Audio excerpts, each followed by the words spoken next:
अस्सलामुअलैकुम friends, welcome to cut and short. आज हमने करने हैं जी इंग्लिश 201 के इम्पोर्टेंट एमसीक्यूज। ये वो एमसीक्यूज हैं जो मिड टर्म्स में पहले आ चुके हुए हैं।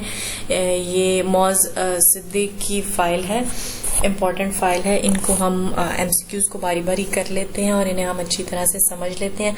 अच्छा जी, इसमें आपके ग्रैंड क्विज में 8 से लेकर लेक्चर्स इंक्लूडेड हैं। इसमें 1 से लेक्चर्स के क्वेश्चन आ जाएंगे, तो हम अगर उन्हें भी समझ लेंगे तो कोई ऐसा नुकसान की बात नहीं है जी। चले आए इसको स्टार्ट करते हैं और इसको समझना शुरू करते हैं। वीडियो स्टार्ट करने से पहले प्लीज चैनल को सब्सक्राइब कर दीजिएगा। अच्छा जी, सबसे पहले एमसीक्यूज है, which of the following have both a denotative meaning and a connotative meaning. Denotative meaning मैंने आपको बताया वो मतलब होता है जो कि आपकी डिक्शनरीज में, आपके लिटरेचर में किसी एक लफ्ज का मतलब होता है, और कनोटिव मीनिंग वो होता है जो कि आप बेसिकली अपनी किसी जगह के हिसाब से, एक्सप्लेनेशन के हिसाब से उस लफ्ज का इस्तेमाल करते हैं, वो आपका थोड़ा कॉनेटिव मीनिंग होता है। ठीक है जी, तो इसमें आपको ऑप्शंस दिए हुए हैं कि closed words, content words, structure words, strong words. अच्छा जी, कंटेंट वर्ड्स इसका सही आंसर है। कंटेंट वर्ड्स वो लफ्ज होते हैं जैसे कि चीज़ों के नाम हो गए, बेसिकली नाउन्स हो गए।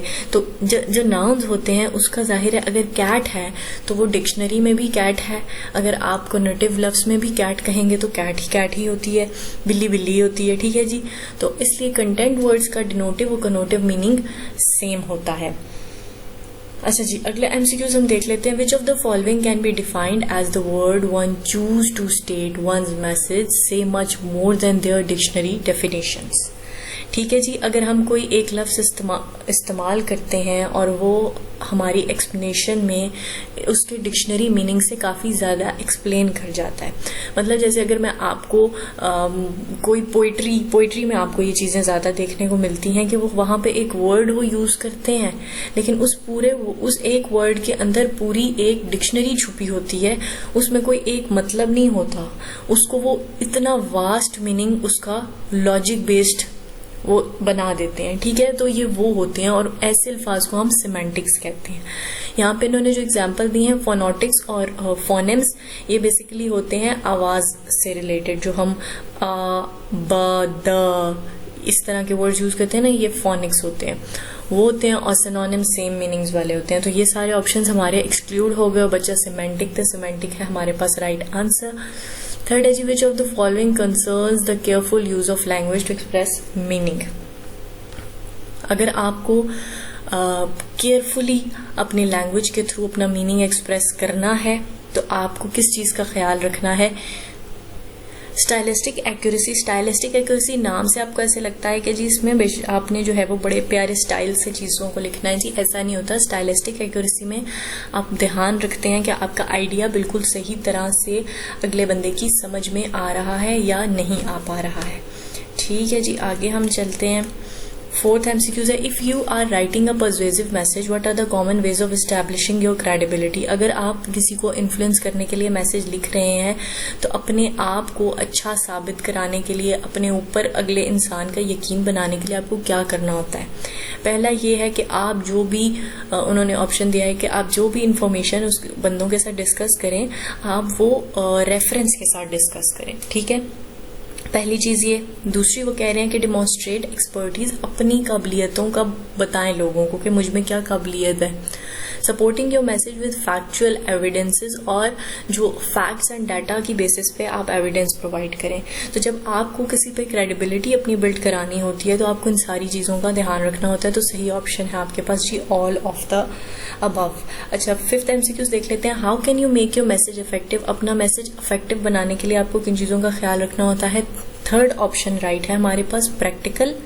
ठीक है, कि आपका मैसेज प्रैक्टिकल हो, फैक्चुअल हो, मतलब उसमें जो डेट्स डाटाज हैं वो बिल्कुल फैक्ट्स फिगर्स हैं वो ठीक हो, कंसाइज, छोटा हो, क्लियर, अगले को समझ आ सके, आप नोन टर्म्स का यूज करें, एंड पर्सुएसिव, और अगले को थोड़ा बहुत इन्फ्लुएंस कर रहा हो। तो इससे क्या होता है, आपका मैसेज इफेक्टिव हो जाता है। अच्छा जी, 6 देख लेते हैं। Which section of resume creates most disagreement among experts about it's relative advantage and disadvantage. वो कहते हैं रेज्यूमे में ऐसा कौन सा हिस्सा होता है जिस पर एक्सपर्ट्स के दरमियान इख्तलाफ है कि आया इसका इस्तेमाल सही है या गलत है, या इससे कोई फ़ायदा होता है या नहीं होता। ठीक है जी, पहला ऑप्शन है स्किल्स। स्किल्स से तो ऑफकोर्स फ़ायदा होता है। वर्क एक्सपीरियंस भी आपको रेज्यूमे में लाजमी बताना होता है, उससे आपका रेज्यूमे स्ट्रांग होता है। एजुकेशन भी ऑफ कोर्स आपने बतानी होती है। जो आपके करियर ऑब्जेक्टिव्स हैं कि अगर मैं ये करना चाहता हूँ, मैं वो करना चाहता हूँ, इन चीज़ों पे अभी तक एक्सपर्ट्स जो है वो डिसएग्री करते हैं समटाइम्स कि इन चीज़ों को यूज़ करने का कोई ख़ास फ़ायदा नहीं है, तो इसमें अभी तक क्लैश है। 7th है which of the following should be done when writing recommendation letter. Recommendation letters आप अगर किसी को रिकमेंड कर रहे हैं, किसी इंसान को रिकमेंड कर रहे हैं, किसी प्रोडक्ट को, किसी कंपनी को रिकमेंड कर रहे हैं, तो आपको किस चीज़ का ख्याल रखना है, आपने बिल्कुल सीधी सादी फैक्ट्स फिगर्स की बात करनी है। आपने अपनी जजमेंट, अपना क्रिटिसिज्म नहीं देना होता, आपने बिल्कुल रेलिवेंट फैक्ट्स एंड डाटा की बात करनी होती है। अच्छा जी, उसके बाद वो कहते हैं which of the following is more effective technical communication. Technical communication जो है वो उसके लिए वो माना जाता है कि जी ओरल कम्युनिकेशन बेस्ट है फॉर अफेक्टिव कम्युनिकेशन। ठीक है जी, क्योंकि जो आपकी मेटा कम्युनिकेशन होती है वो होती है जिसमें आप की दोनों चीज़ें इन्वॉल्व हो जाती हैं। मतलब इस तरह हो गया कि अगर मैं किसी से कह रही हूँ कि हाउ आर यू, और मैं फ्रॉन कर रही हूँ, मैं गुस्से में हूँ, तो मतलब मैं बात और कर रही हूँ और मेरा बात का मतलब और जनरेट हो रहा है। ये होती है Meta communication. Non verbal communication तो आपकी सिर्फ इशारों की कम्युनिकेशन होती है, और रिटन है जो आप लिख के बताते हैं। तो मोस्ट इफेक्टिवली अगर आप किसी को कोई अपनी बात समझा सकते हैं, टेक्निकल कम्युनिकेशन कर सकते हैं, तो इट इज़ बिलीव्ड कि वो आप ओरल कम्युनिकेशन के थ्रू कर सकते हैं। अच्छा जी, क्वेश्चन नंबर 9 है कि विच one of the following options should be used during business correspondence. अगर आपने बिजनेस में के दौरान आपने कोई कम्युनिकेशन करना है तो आपको किस चीज़ का सबसे ज़्यादा ख्याल रखना है। चॉपी सेंटेंसेस होते हैं कि छोटे छोटे सेंटेंसेस, चंक्स में आप चीज़ों को डिवाइड करें, तो of course it is not suppose to, we are not suppose to do that. Passive sentence ये होते हैं कि letter is send by dean, ठीक है, तो वो भी फेवरेबल नहीं है। हाँ, आपको 22 फ्री लैंग्वेज यूज करनी होती है, मतलब आपको किसी एक तरफ अपना झुकाव नहीं शो करना होता। विच one of the following can create immense difference between classroom communication and job communication. ये आपके स्टार्टिंग के लेक्चर से है, तो इसमें है आपका साइज ऑफ ऑडियंस। आगे देख लेते हैं जी। Which one of the following suggest implication of a word or a suggestion separates from the usual definition.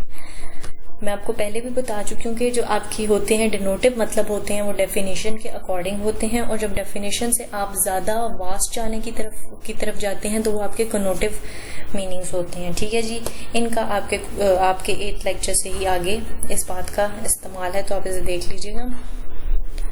Which of the following is generally organized by direct approach and receives a favorable reaction। मैं आपको बता चुकी हूँ lecture में कि आपने जब कोई गुड न्यूज़ देनी होती है तो हम डायरेक्ट अप्रोच का इस्तेमाल करते हैं। बिल्कुल स्टार्ट में हम कॉन्ग्रेचुलेशंस, जब आप देखते हैं कि आपको यूनिवर्सिटी एडमिशन का भी लेटर आता है तो सबसे पहले ऊपर क्या लिखा होता है, कॉन्ग्रेचुलेशंस, और फिर आपको बाकी बातें बताई होती हैं। तो जो गुड न्यूज़ होता है मैसेज, उसमें क्या होता है कि डायरेक्ट अप्रोच का इस्तेमाल किया जाता है।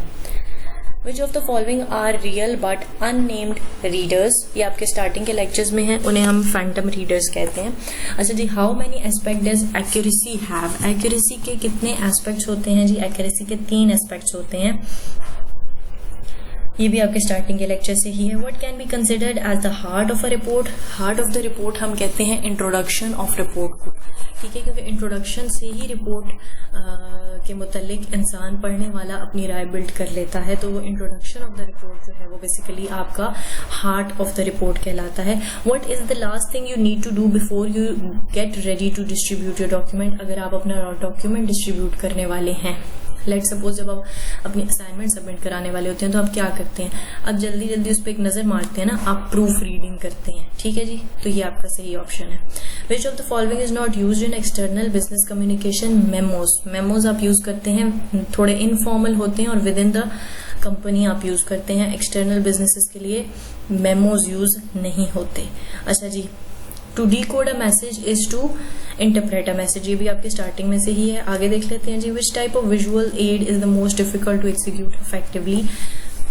विजुअल एड्स जो है वो आपकी ग्राफिक्स में बहुत अच्छी होती है, फिल्म्स वीडियोस में, प्रोजेक्शन में बहुत अच्छी होती है। हाँ, हैंडआउट्स में आपको विजुअल एड्स इंक्लूड करना काफ़ी मुश्किल हो जाता है। आगे देख लेते हैं जी, which of the following are usually more vivid than long ones and improve the readability of the documents. ठीक है जी, शॉर्ट वर्ड्स से क्या होता है कि लंबी लंबी बातें थोड़ी छोटी हो जाती हैं। वो मैंने एप्पल ऑफ द आई की आपको एग्जांपल दी है, अगर आपने वीडियो नहीं देखी तो आप जाके देख सकते हैं। Which format should be used if the document will be send to outside individuals. अगर आपने अपनी कंपनी से बाहर बात करनी है या कहीं पे भी आउटसाइड आपको बात करनी है, टू आउटसाइड द कंट्री बात करनी है, तो आप मोस्टली लेटर्स का यूज करते हैं। Which question is use to ask about residential status. अगर किसी से आपने पूछना है कि आप कहाँ के हैं, तो बीच में सबसे सही जो टर्म है वो पूछने की है, वेयर आर यू फ्रॉम। फिर यहाँ पे एक आपको मजे का जो है वो दिया हुआ है, इसके हवाले से आपने देख लेना है कि आपको ऐसे क्वेश्चन आ सकते हैं कि how can you make the following statement concise. आपको कोई भी स्टेटमेंट देके कह सकते हैं कि आप इस पे 7 C's में से कोई भी C अप्लाई करें। ठीक है, यहाँ आपको दिया हुआ है कि there are only 4 rules of our company and every employee is bound to follow these rules.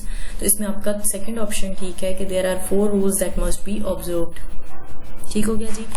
6th option फिर वही रिपीट हुआ है कि विच of the following is prompt bye simple direct language. तो वो आपकी स्टाइलिस्टिक क्लैरिटी आ जाती है। हमने पहले स्टाइलिस्टिक एक्यूरेसी देखी है, ये स्टाइलिस्टिक क्लैरिटी है। Which of the following is used as brief informal report within an organization. तो मैं आपको बता चुकी हूँ कि मेमोज जो हैं वो इनफॉर्मल होते हैं और within the organization use होते हैं। Select the statement about the communication process that is not true.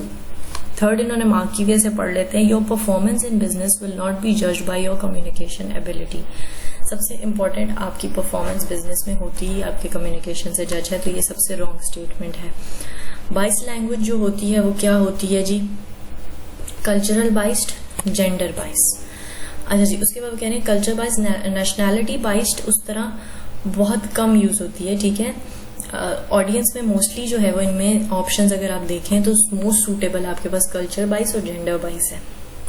ठीक है जी, यूनिटी बाइस भी नहीं होती। वाई इंपॉर्टेंट ऑब्जर्वेशन, सजेशंस और ऑब्जेक्ट शुड बी रिटन, क्यों लिख लेने चाहिए ताकि उनका एक परमानेंट रिकॉर्ड रह जाए। विच 3 types of reader usually exist, fandom reader, future reader, complex reader, ये आपके स्टार्टिंग के लेक्चर्स में से हैं। To whom usually goodwill letters are written. Goodwill letters basically ऐसे होते हैं कि अगर आप जैसे आजकल तो ऑनलाइन जमाने हैं, तो अगर फेसबुक पे जैसे किसी पेज ने मुझे कुछ गलत डिलीवर किया और मैं इनको जाके कमेंट कर दूं कि your page is crap and you are doing a fraud फला फला, तो वो मुझे एक तरह का गुडविल लेटर लिखेंगे कि नहीं नहीं ऐसा नहीं है, हम आपके प्रॉब्लम को क्लियर करते हैं, आप प्लीज ऐसा ये कमेंट जो है ना ये रिमूव कर दें। That is kind of a goodwill letter. ठीक है, तो वो मोस्टली कस्टमर्स को ही लिखा जाता है। If your message is specific, definite and vivid, तो उसे हम क्या कहेंगे जी, हम उसको कंक्रीटनेस कहते हैं। Which guideline should be follow to ensure courtesy, कौन सी गाइडलाइंस होनी चाहिए। सिंसियरली टैक्टफुल आपको होना चाहिए, थॉटफुल होना चाहिए, रिस्पेक्ट शो करनी चाहिए, इरिटेटिंग एक्सप्रेशंस नहीं होने चाहिए। ठीक है, तो क्या हुआ, ऑल ऑफ द अबव हो गया। Which of the following factors enable you to evaluate the effectiveness of your message. आपको कैसे पता चलता है कि आपका मैसेज इफेक्टिव है, आपके फीडबैक से। ठीक है, जो लोग आपको फीडबैक देते हैं उससे आपको पता चलता है कि हाँ वाकई ही मेरा मैसेज जो है वो इफेक्टिव है। Which of the following can make a meeting unsuccessful. एक मीटिंग किस चीज से अनसक्सेसफुल हो सकती है, holding a meeting when a memo or other business message would have done the job. मतलब ये कि अगर जिस मुतल्लिक कंपनी के अंदर मेमोज ट्रांसफर हो गए हैं, बातचीत हो गई है, सिग्नेचर्स हो गए हैं, ऐसे मकसद पे आप दोबारा मीटिंग होल्ड करते हैं तो दैट इज यूजलेस। आगे देख लेते हैं, what is meant by the term denotive. Denotive मैं आपको बता चुकी हूँ कि जो बिल्कुल लिटरल डिक्शनरी का मतलब होता है वो डिनोटिव होता है, और कोनोटिव में हम लॉजिकल मीनिंग देखते हैं। Where can we apply 7 C's। 7 C's जी आपके ओरल रिटन कम्युनिकेशन में हर जगह अप्लाई हो सकते हैं। How the credibility of the communicator can be systematically analysed through communication prop. आप जब कम्युनिकेट करेंगे तो उससे क्या होगा, कम्युनिकेशन प्रॉप ये होता है कि आपको जो है वो जो भी पर्पस एक तरह से कम्युनिकेशन के लिए यूज किया जाता है, टेलीकम्युनिकेशन से रिलेटेड है थोड़ी सी बात। तो इसमें आपको कैसे पता चलता है कि क्रेडिबिलिटी ऑफ द कम्युनिकेटर जो है वो एनालाइज कैसे की जा सकती है कि वो किस टाइप का कम्युनिकेशन प्रॉब यूज कर रहा है, उससे हम उसकी क्रेडिबिलिटी को एनालाइज कर सकते हैं. While writing persuasive message, which 4 things should be kept in mind about your audience? Needs and appeals, emotions and logics, credibility और semantics. ठीक है, जब आपने कोई persuasive message पढ़ना होता है तो आपको कौन सी चीज 4 चीजें अपने माइंड में रखनी होती हैं अबाउट ऑडियंस. तो ये वो 4 चीजें हैं जो आपको माइंड में रखनी होती हैं. Which type of letter not only conveys information but also establishes structural relationship between you and the organization or person offering you the positions. इसमें वो क्या कह रहे हैं कि कौन सा ऐसा लेटर है जो कि सिर्फ इंफॉर्मेशन ही नहीं देता बल्कि आपका एक रिलेशनशिप भी बनाता है और आपकी पोजीशन को एक अच्छी बनाता है, आपकी पोजीशन को लोगों के सामने. तो वो आपका एक्सेप्टेंस लेटर जो होता है वो ऐसा करता है. Why do experts read technical and scientific documents?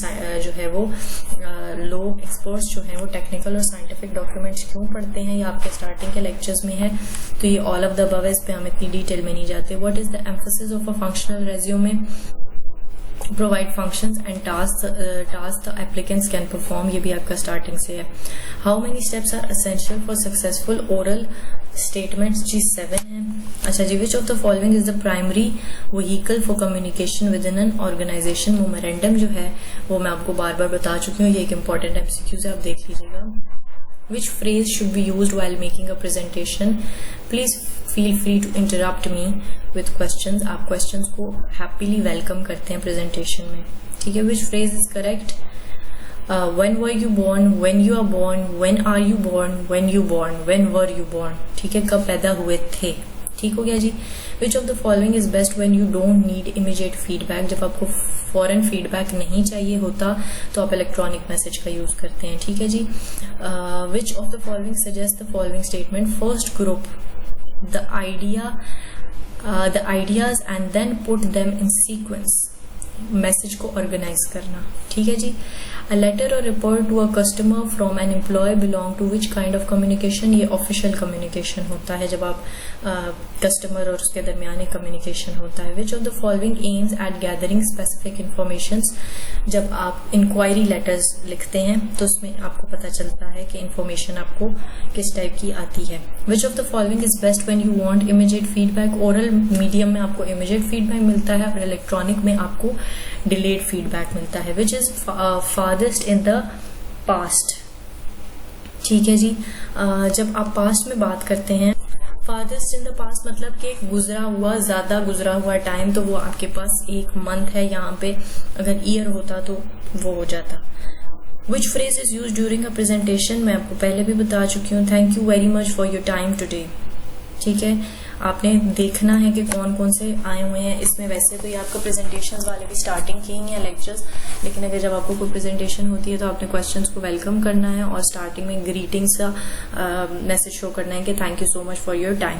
Which of the followings are included in functional words? Functional words में ये आपको कल के लेक्चर में बताया है मैंने. कंजक्शंस हैं, प्रेपोजिशंस हैं, आर्टिकल्स हैं, प्रोनाउंस हैं. Which of the following is achieved through a balance between precise language and familiar language? Precise और familiar language के इस्तेमाल से clarity को achieve किया जा सकता है. Letters are usually just 1 page and consist of 3 sections. कौन कौन से sections होते हैं ये भी हमने कल के लेक्चर में डिस्कस किया है जी. फ्रंट होता है, बॉडी होती है और एंड होता है. Which of the following is used in a letter to emphasize a point or to include a brief personal message? End note जो आपका होता है वो आप किसी भी लेटर में यूज करते हैं अपने पॉइंट को एम्फेसाइज करने के लिए. Which of the following should be essentially considered during speeches and presentations? Time का खास ख्याल रखना होता है. जैसे अभी मैं वीडियो में देख रही हूँ कि कितना टाइम हो गया है. अच्छा जी. Which of the following use salutations? Letters में salutations का इस्तेमाल किया जाता है. सैल्यूटेशंस आपकी ग्रीटिंग काइंड ऑफ एटीट्यूड होता है, तो वो मेमोरेंडम या इनफॉर्मल स्पीचेस प्रपोजल्स में यूज नहीं होता, लेटर्स में होता है. What strategies should be opt for writing? To technicians, ये आपका स्टार्टिंग का, इसको हम इग्नोर करेंगे. Claim letter is also called, claim letter को हम कंप्लेन लेटर भी कहते हैं. ठीक है जी. Which of the following can be defined as follow? It is not merely politeness with mechanical insertion of please and thank you, rather it is politeness that grows out of respect and concern. तो ये हम जो 7 C's में हमारा courtesy है ये उसमें लाए हमारा करेगा. Which of the following are an essential component of employment process? References जो है वो employment processes में बहुत important होते हैं. ये भी आपके स्टार्टिंग का है. आगे देख लेते हैं जी. Which of the following is the basis of courtesy. Basis of courtesy है यू एटीट्यूड. आप अगले के का जो है वो आप उसको इज्जत एक तरह से देते हैं, उसके इंटरेस्ट उसके इर्द गिर्द बात को घुमाकर बात करते हैं. A fault in the communication procedure where the meaning of the message is lost in translation from intention to language or from language to understanding is called. मतलब ये कि अगर आपकी बात का सही मतलब अगले तक नहीं पहुंचा तो that is distortion. What is the goal of a non-conventional resume? Non-conventional resume का क्या मकसद होता है? Put the most important information first. ठीक हो गया जी.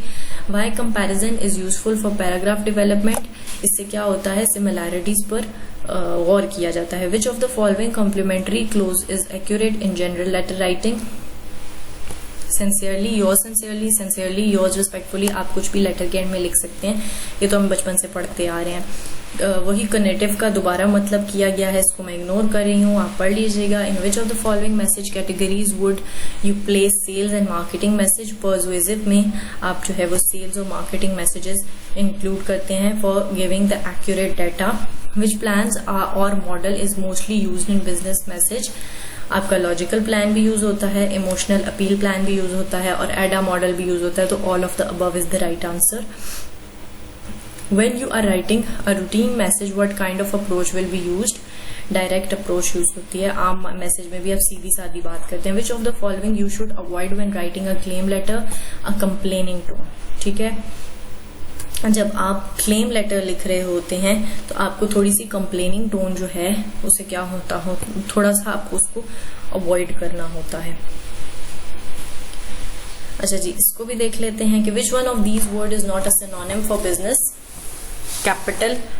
ठीक हो गया जी. इस तरह के भी आपसे रैंडम भी पूछे जा सकते हैं. Which of the following gives you an opportunity to get your message across to a sceptical or hostile audience? आपको अगर जो है वो किसी भी आपको हॉस्टाइल ऑडियंस के साथ बातचीत करनी है तो उसमें आपको इनडायरेक्ट अप्रोच हेल्प करती है. डायरेक्ट अप्रोच इतनी अच्छी नहीं होती. विच of the following is the process of drafting your message? जब आप मैसेज को ऐसे खाके में लिख रहे होते हैं तो दैट इज कंपोजिंग प्रोसेस.